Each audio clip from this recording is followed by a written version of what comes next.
लगता है article 63A का फैसला तहरीक अदम-ए-एतमाद को गैर मौसर बनाने के लिए था। जब आइन में लिख दिया गया नाअहल रुकन डी सीट होगा तो डी सीट ही होगा।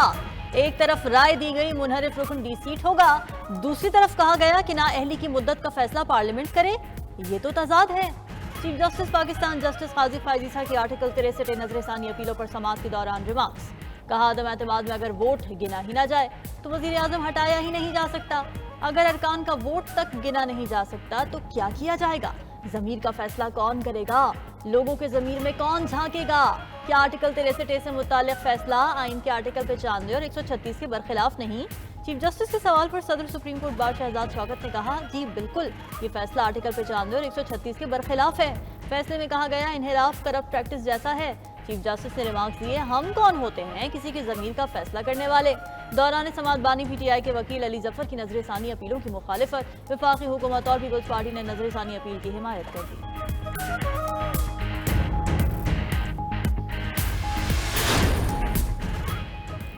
आर्टिकल 63A नजरसानी अपील केस की समाअत के लिए बेंच की दोबारा तश्कील। जस्टिस मुनीब अख्तर की जगह जस्टिस नईम अख्तर अफगान 5 रुकनी लार्जर बेंच का हिस्सा बन गए। Justice Aminuddin justice Mazhar Alam bench में शामिल।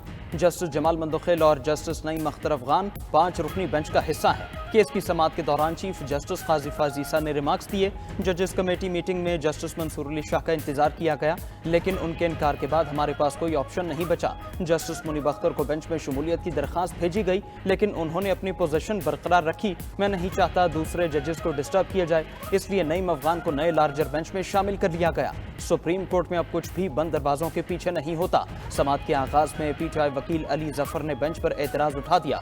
इस पर चीफ जस्टिस ने कहा, बैठ जाएं, आपको बाद में सुनेंगे।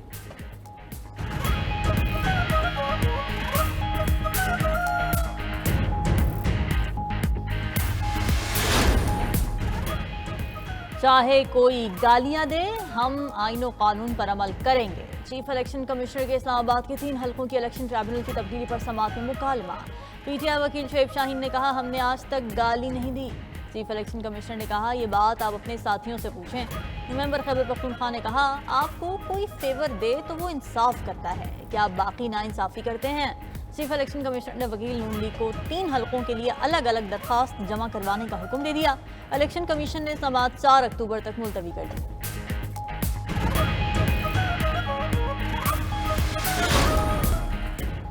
नैब तरमीमी कानून के तहत वजीर आजम शहबाज शरीफ और उनके साहबजादे हमजा शहबाज ने रिलीफ मांग लिया। रमजान शुगर मिल रेफरेंस में अदालती दायरा इख्तियार से मुतालिक एहतसाब अदालत में दरखास्त दायर, मौक़िफ़ इख्तियार किया। नए नैब कानून के तहत रेफरेंस पर समाअत का इख्तियार एहतसाब अदालत का नहीं है। अदालत रेफरेंस वापस चेयरमैन नैब को इरसाल करे। अदालत ने दरखास्त पर नैब से 11 अक्टूबर तक जवाब तलब कर लिया।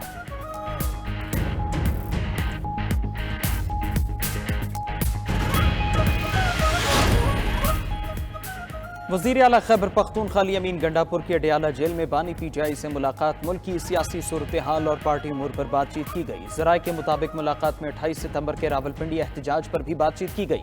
4 अक्टूबर को इस्लामाबाद डी चौक एहतजाज पर मुशावरत भी हुई।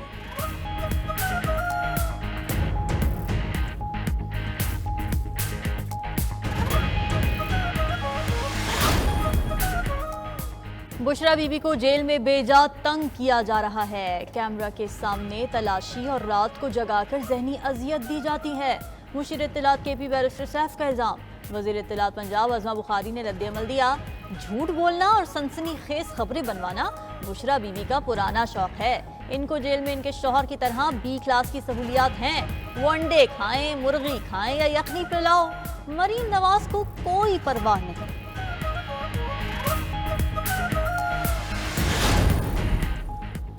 वज़ीर आला सिंध मुराद अली शाह से चीनी सरमाएकारों के वफ्द की मुलाकात। वज़ीर आला सिंध ने कहा, कराची पोर्ट सिटी है, यहाँ सरमाएकारी बड़ी अहमियत की हामिल है। सिंध हुकूमत सरमाएकारी के हवाले से हर तरह की सहूलत फराहम करेगी। चीनी वफ्द ने कहा, सरमाएकार कराची में waste to energy, waste water में सरमाएकारी करना चाहते हैं। कराची में 12 मुख्तलिफ प्रोजेक्ट लगाना चाहते हैं। चीनी फर्म समंदर के पानी को मीठा करके पीने के लिए प्लांट लगाना चाहती है। वज़ीर आला सिंध ने कहा, हम चीनी फर्म्स के साथ पब्लिक प्राइवेट पार्टनरशिप करने के लिए भी तैयार हैं।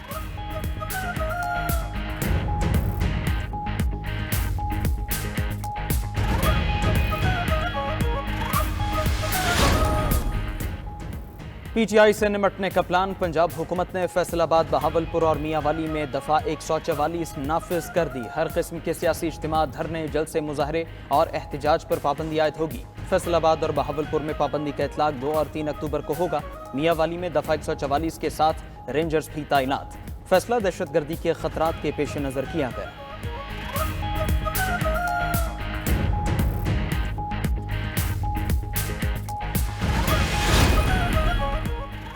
IMF की शराइत FBR के लिए मुश्किल ही नहीं नामुमकिन होने लगी। रिकॉर्ड रेवेन्यू के बावजूद माली साल की पहली सहमाही का हदफ पूरा ना हो सका।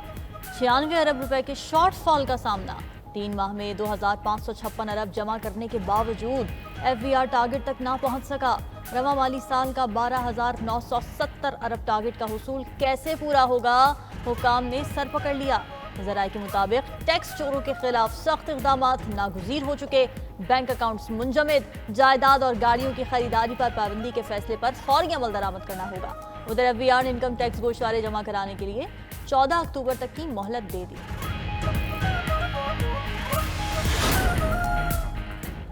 वफाकी वज़ीर दाखिला मोहसिन नकवी की सरबराह JUI मौलाना फजलुर रहमान से मुलाकात। बिला मुकाबला अमीर मुंतखब होने पर मुबारकबाद दी। मोहसिन नकवी बोले, पार्लिमान की बालादस्ती और जमहूरी इक़दार के फ़रोग़ के लिए मौलाना फजलुर रहमान का किरदार काबिल तहसीन है। आपकी क़यादत में JUI ने उसूलों पर मबनी सियासत की है।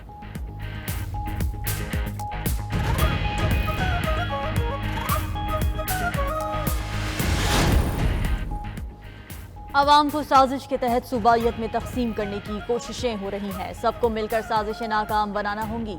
गवर्नर पंजाब सरदार सलीम हैदर खान का कहना है कि नौजवान नस्ल में दलाइल के बजाय अगले के गले पड़ जाने की सोच डाली गई। हमें नौजवानों को तामीरी किरदार की तरफ लाना होगा।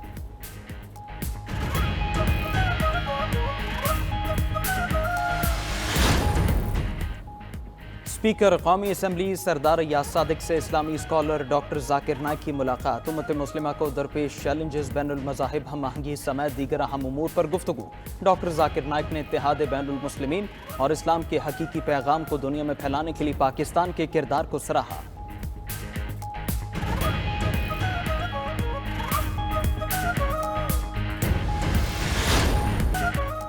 कराची आर्ट्स काउंसिल में वर्ल्ड कल्चर फेस्टिवल की रंगीनियां। 5वें रोज मुख्तलिफ थिएटर से शायकीन खूब महसूस हुए। मिजाहिया ड्रामा कराची का बिच्छू ने मेला लूट लिया।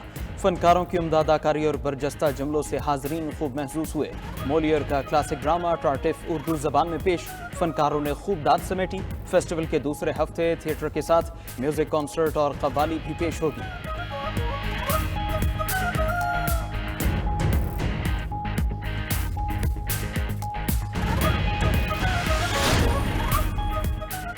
पाकिस्तान के penalty corner specialist Sohail Abbas Malaysian hockey के साथ वाबस्ता हो गए। Sohail Abbas Malaysian hockey team के मुआविन कोच के तौर पर खिदमत सरअंजाम देंगे। Sohail Abbas Malaysian hockey team के पेनल्टी कॉर्नर के शोबे में बेहतरी के लिए काम करेंगे।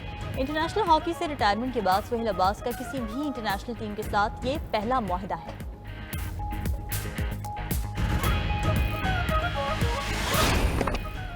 और 5 IPPs को 20 अरब रुपए की मुतनाज़ा अदायगियाँ शुरू करने की भोग से बिजली बनाने वाले 5 प्लांट्स को 8.2 अरब रुपए की पहली किस्त अदा।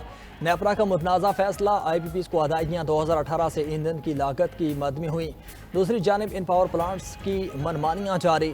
सेनेट कमेटी के इजलास में गन्ने के भोग का यकसा निर्ख न होने का इंकशाफ। कुछ प्लांट्स का निर्ख $356 फी टन और कुछ का $75 फी टन है।